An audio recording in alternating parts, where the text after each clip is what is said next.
Never Eat Alone, and Other Secrets to Success, One Relationship at a Time by Keith Ferrazzi. Picture this, a small steel and coal town in Pennsylvania where the air tastes like metal and ambition feels like a luxury. There's a man working in the local steel mill, his days filled with heat, grime, and the kind of exhausting labor that makes your bones ache. He's dreaming of something better for his son. But here's the problem. He doesn't know anyone who's made it out. He's never set foot on a college campus, never walked through the doors of a country club. But he does know one person who might hold the key to his son's future, the company's chief executive.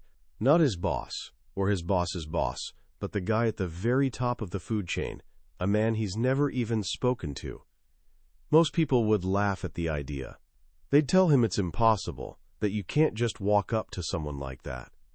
But Pete Ferrazzi had a different way of thinking. He believed that sometimes the only thing separating two equally talented people was one moment of pure courage. So he asked for a meeting with the chief executive, Alex McKenna. And here's the thing. McKenna was so impressed by the sheer boldness of this request from a factory worker that he said yes. That single conversation, sparked by a father's love and his belief that asking never hurts, created a ripple effect that would eventually carry his son Keith from that small Pennsylvania town all the way to Yale University and Harvard Business School. That's the story at the heart of the book we're exploring today, Never Eat Alone by Keith Ferrazzi. This isn't your typical networking manual. In fact, Ferrazzi almost hates that word. This is about a fundamental shift in how we think about success. It's a guide to understanding that the people who seem to have all the luck, who always land on their feet, aren't necessarily the smartest or most talented. They're the most connected. Over the next few minutes, I'm going to walk you through the secrets Keith Ferrazzi discovered on his remarkable journey. We're going to tear down the myth of the self-made success story and replace it with something more powerful and more human, the truth that you simply cannot get there alone. By the time we're done, you'll understand not only why relationships are the most valuable currency in life, but also how to start building a richer, more meaningful existence, one connection at a time. Let's jump into a scene from Keith's early life. He's a teenager working as a caddy at the local country club, hauling golf bags for wealthy doctors, lawyers, and business owners. He's a kid from a working-class family, surrounded by people from a completely different world. And as he walks those fairways, he's not just watching the game. He's studying the players. He notices something that completely changes his worldview. These successful people are constantly helping each other out. They're finding jobs for one another, investing in each other's ventures, making sure their kids get into the right schools, and land the best internships. Right before his eyes, he sees that success breeds more success, and their network of relationships is the most powerful advantage they have. That's when it hits him. Poverty isn't just about lacking money. It's about isolation. It's being disconnected from the very people who can help you become more than you are. This was his first major insight. Life is a team sport. We need to stop pretending we can do everything on our own. But here's the thing. For most of us, the whole idea of networking feels kind of gross. It conjures up this image of some slick person at a party, drink in one hand and business cards in the other, their eyes constantly scanning the room for someone more important to talk to. They're fake, they're calculating, and they're exactly what you don't want to become. And Keith Ferrazzi would completely agree with you. He argues that this transactional, what's in it for me approach is absolutely the wrong way to build relationships. Actually, it's the fastest way to build a reputation as someone people should avoid. So what's the right approach? Ferrazzi captures it in one powerful word: generosity. This is the absolute core of his entire philosophy. Real networking isn't about taking. It's about giving. It's about finding ways to help other people succeed. It's about working to give more than you receive. He shares a story about someone he calls Hollywood David. Early in his career, Keith met David for coffee, hoping for advice about breaking into the entertainment industry. David happened to know a powerful executive at a major studio. It seemed like the perfect connection, so Keith asked for a simple introduction, maybe just an email. David's response floored him. He said, "I can't do that. At some point, I'm probably going to need something from this person. I'm not interested in using up my goodwill with them on you. I need to save that for myself." David saw relationships like slices of a pie. If he gave one away, there'd be less for him. This is what Ferrazzi calls keeping score. It's a transactional, zero-sum mentality, and it's absolutely toxic to building genuine connections. What David completely missed is that relationships aren't like a pie at all. They're like a muscle. The more you use them generously, the stronger they become for everyone involved. The real currency of networking isn't greed, it's generosity. Think about it this way. When you connect two people who can genuinely help each other, who do they remember? You. You become the source of value. You become someone people can't do without. When you stop keeping score and focus on helping others, something almost magical happens. People naturally want to help you back. It's like social karma. The more you give, the more comes back to you. But your intention has to be genuine. It's not about giving to get. It's about making generosity your natural way of operating. But generosity without direction is just random acts of kindness. To make your connecting efforts truly powerful, Ferrazzi says you need something else, a mission. My dad used to say, no one becomes an astronaut by accident. The most successful people in any field know exactly what they want. They have a goal, a dream with a deadline attached. Ferrazzi shares a fascinating study from Yale's graduating class of 1953. Researchers discovered that only 3% of graduates had actually written down their goals with a concrete plan to achieve them. 20 years later, that 3% was earning, on average, 10 times more than the other 97% combined. Writing down your goals makes them real. It transforms a vague wish into an actual commitment. But before you can set meaningful goals, you need to discover what Ferrazzi calls your blue flame. That's the sweet spot where your passion and your unique talents come together. This isn't about what you think you should do. It's about what you genuinely love doing. What activities make you lose all track of time? What subjects do you read about just for fun? That's where you'll find your blue flame. Once you discover it, you can build a mission around it. For young Keith Ferrazzi, his mission was to become a politician. That clear goal shaped all his decisions. When he wanted to join a fraternity at Yale, he didn't just pick anyone. He researched which fraternity had produced the most successful politicians. It was Sigma Chi. The only problem? Yale didn't have a chapter, so what did he do? He started one. A clear mission works like a compass. It shows you which direction to move, and just as importantly, it tells you who you need to meet along the way. It transforms your networking from random encounters into a focused, strategic approach. This brings us to one of the biggest mistakes people make. They wait until they desperately need something, a job, a client, a favor, before they start reaching out. Ferrazzi's advice is simple and urgent. Build your network before you need it. Imagine you've just lost your job. You're panicking. You start frantically calling people, asking for help. Every conversation carries the unmistakable energy of desperation. People can sense it a mile away. It's uncomfortable for them and ineffective for you.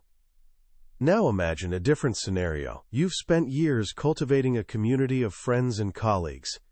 You've helped them, stayed in touch, and been a consistent source of value. When you need help, you're not begging for favors. You're reaching out to friends who genuinely want to support you because you've always been there for them. Your network is like a garden. You can't just plant seeds and expect an instant harvest. You have to tend it, water it, and nurture it over time. Long before you're hungry, you need to be planting. So where do you begin? Start with people you already know. Your family, friends, teachers, neighbors, your parents, friends, your friends' parents. Everyone you know is a doorway to an entirely new world of connections. Ask them this simple question: who do you know that I should know? This is about proactively creating your own safety net. Corporate loyalty is practically extinct these days. We're all, as author Tom Peters puts it, The chief executives of our own company called me, Incorporated. And your network is your company's most valuable asset. Don't wait for a crisis to start building it. Start today. Of course, building your network requires stepping outside your comfort zone. It requires what Ferrazzi's father demonstrated all those years ago, audacity. Ferrazzi tells another story about his father that perfectly captures this quality. One day, driving through their neighborhood, his dad spotted a broken big-wheel tricycle in someone's trash. He stopped the car, picked it up, and actually knocked on the front door. He told the homeowner, "I noticed this big wheel in your trash. Would you mind if I took it? I think I can fix it up. It would mean the world to me to give my son something like this." Think about the courage that took. A proud, hard-working man, essentially admitting he was so stretched financially that he wanted someone's garbage. But think about how the woman probably felt. She'd just been given an opportunity to make someone's day. She was happy to help. "Of course," she said, and even offered them a bicycle from her garage as well. His father taught him something profound. The worst anyone can say is no. Fear of rejection, fear of looking foolish. These are the real enemies of opportunity. People with a low tolerance for risk have a low likelihood of major success. Every time you hesitate to introduce yourself, make that call, or ask for that meeting, remember that big wheel story. What's honestly the worst that can happen? They say no, but what's the best that could happen? You might just change your entire trajectory. This brings us to the dreaded cold call. Just the phrase makes most people nervous. But here's Ferrazzi's secret. Cold calls are for suckers. He doesn't believe in them. His strategy is making sure every call is a warm call. How does he do it? He always finds a connection point first. Before calling anyone, he does his research. He uses the internet, his network, any resource available to find a mutual friend, a shared school, a common interest, a nonprofit they support, anything that can transform a cold introduction into a warm one. His formula is straightforward but powerful. When you finally get someone on the phone, you've got about 15 seconds to make an impression. In that time, you need to: first, establish credibility. Mention the familiar person or organization you have in common. "Hi, John. My name is Keith Ferrazzi. Our mutual friend Jane Smith suggested I reach out." Instantly, you're not a stranger anymore. You're a friend of a friend. Second, state your value proposition. Don't talk about what you want. Talk about what you can offer them. "Jane mentioned you're expanding into the European market, and I have some experience that might be helpful." Third, create urgency and make it convenient. Make it easy for them to say yes. "I'll be in your area next Tuesday.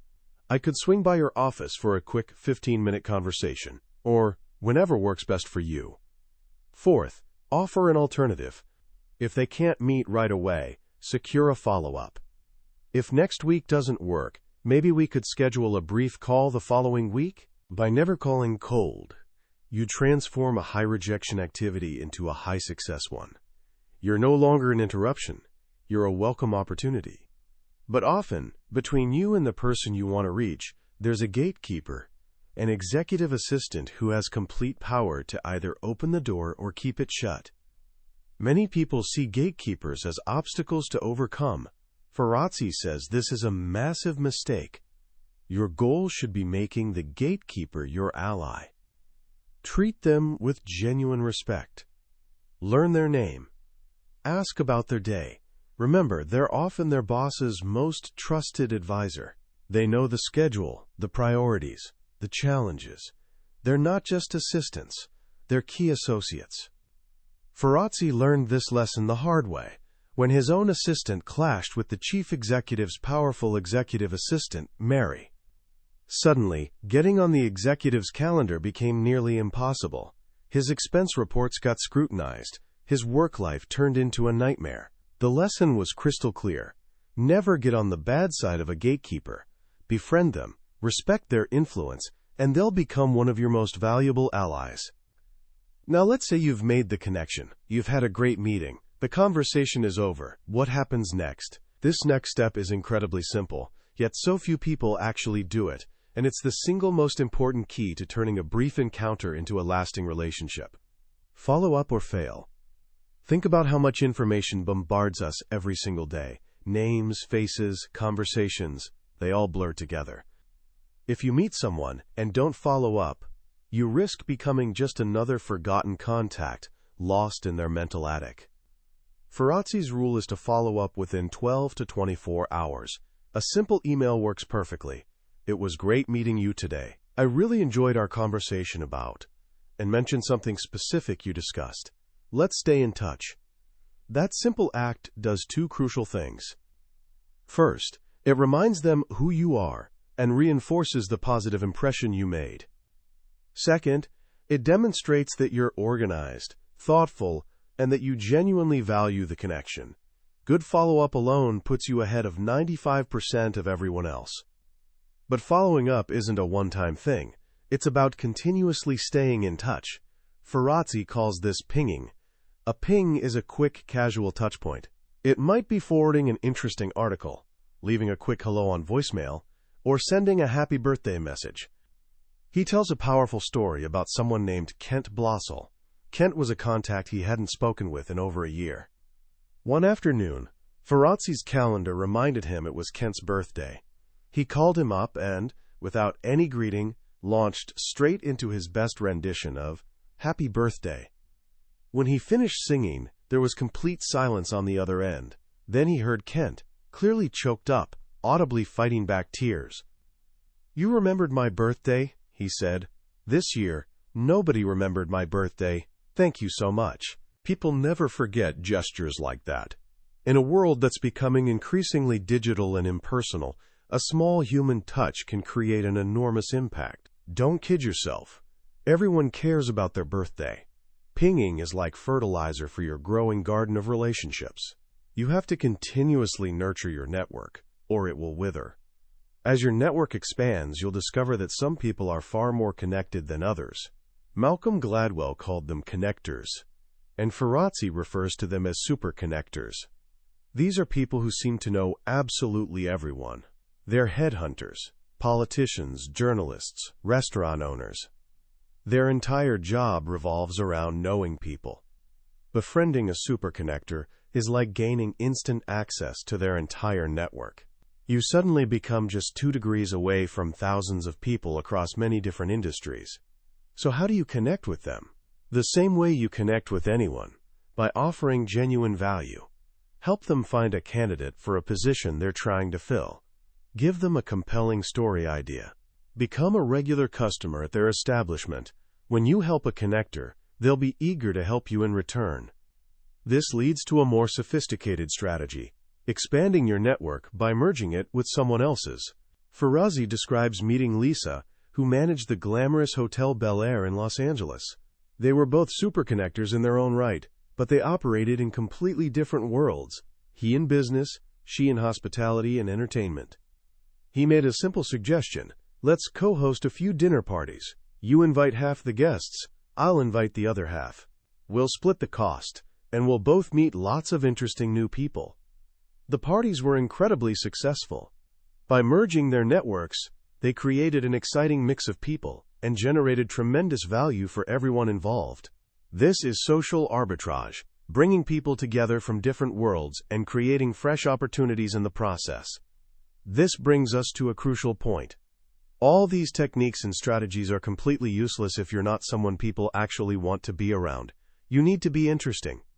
Ferrazzi calls this having content. Content is your expertise, your unique perspective. It's what you know that others don't. It's what makes you valuable. Being known is just fame. Being known for something worthwhile, that's respect. Early in his career, he realized he couldn't compete purely on technical skills.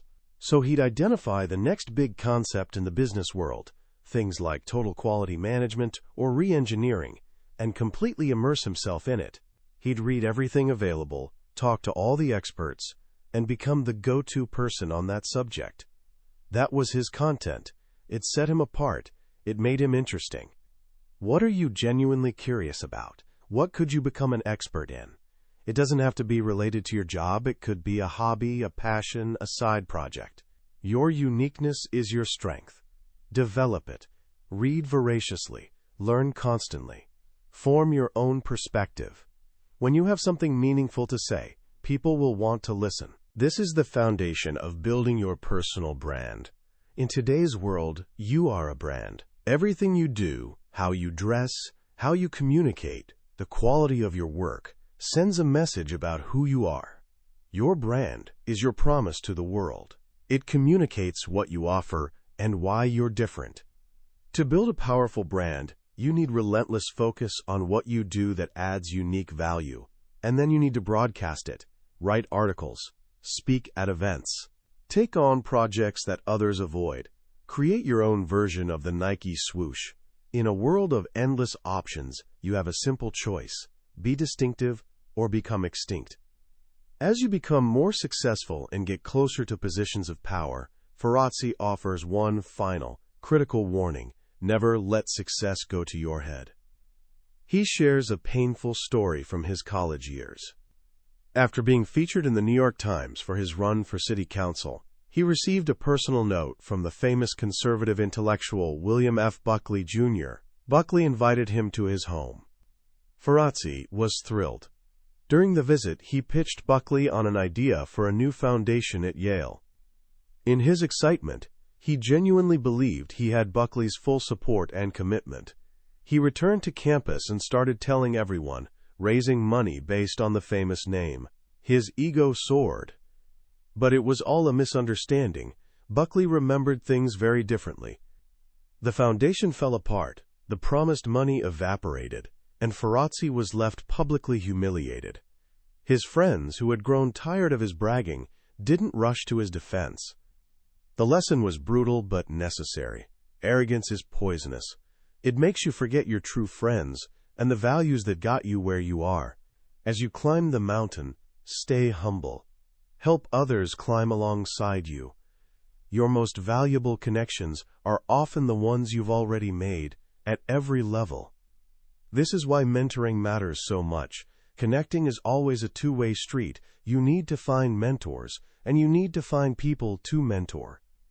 Finding a mentor isn't about asking some successful person, "Will you be my mentor?" It's about showing up consistently, adding value, and proving you're worth their time and investment. Ferrazzi's relationship with Pat Loconto, the head of Deloitte, started because he had the courage to approach him at a cocktail party.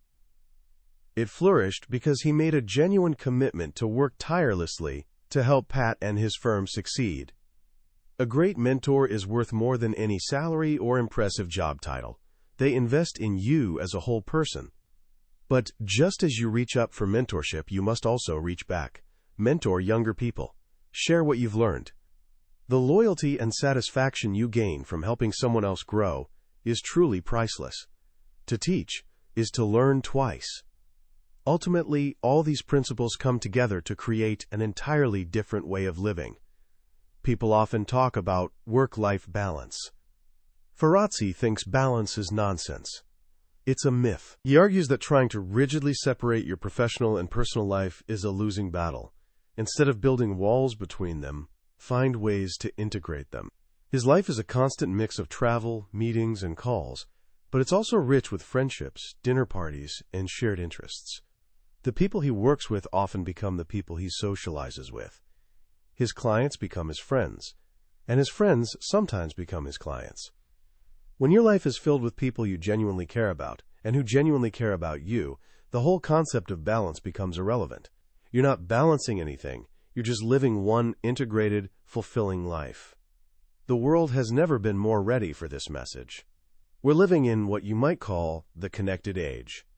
The internet has demolished geographic boundaries, connecting us in ways previous generations never imagined possible. Rugged individualism is gradually giving way to community and collaboration. Success is no longer a solo journey, it's a collective effort. Living a connected life isn't just a strategy for career advancement, it's a blueprint for a better life overall.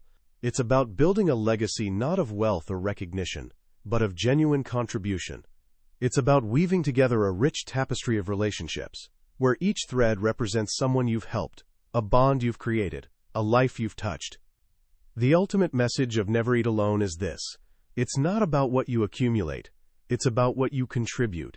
It's about recognizing that we're all in this together, and you absolutely cannot do it alone. When you really break it down, Never Eat Alone is a book with a very simple premise that's surprisingly challenging to actually live out. The difficulty isn't understanding the concepts. They're pretty intuitive. The real challenge is putting them into practice consistently.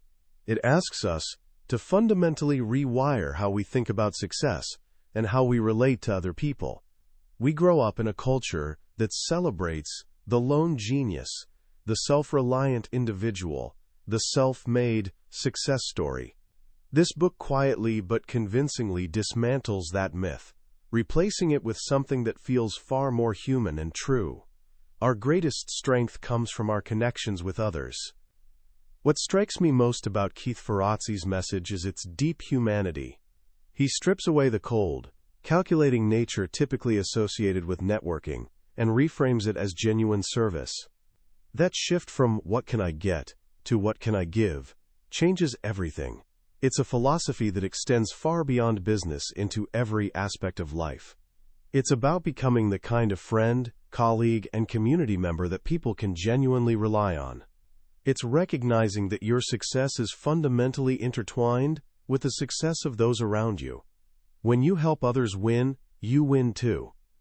For someone just starting their journey, maybe a student or early in their career, this message is incredibly empowering.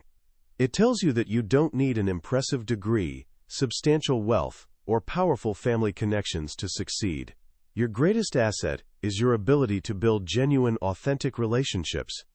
Your willingness to be generous with your time, knowledge, and connections is a form of currency that can take you anywhere you want to go. So how can you start applying these ideas right now? Here are a few simple, practical steps. First, redefine networking as helping. For the next week, make it your personal mission to help one person every single day without expecting anything back. It could be as simple as connecting two friends who you think would hit it off, sending an encouraging message to a classmate who's struggling, or offering to help a teacher with something after class. Just practice flexing that generosity muscle. Second, do your homework.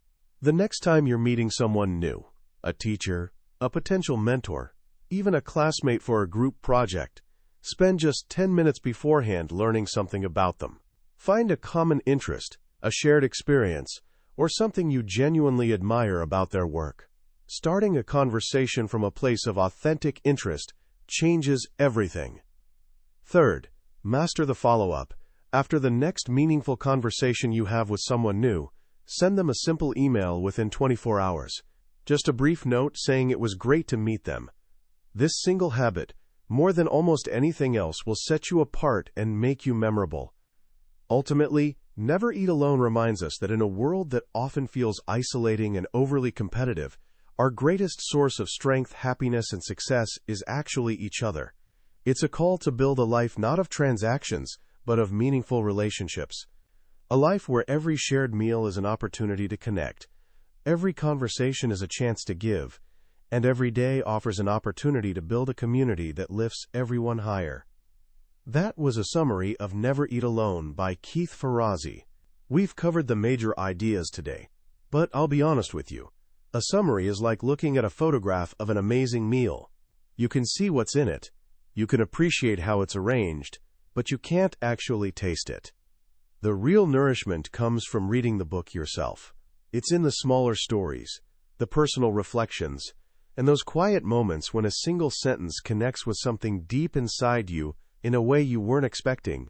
This summary is your preview, designed to help you decide if this is a book worth your time. If anything we've discussed today has sparked something in you, I really encourage you to pick up a copy. Reading it isn't just about learning techniques. It's an experience that can genuinely shift how you see your place in the world. The link to the book is in the description below. Also, if you found this valuable, please take a moment to hit that like button and subscribe to the channel. That way, you won't miss our next deep dive into another transformative book. Your support helps us continue creating content like this, and it means we can keep learning and growing together. Thanks so much for listening.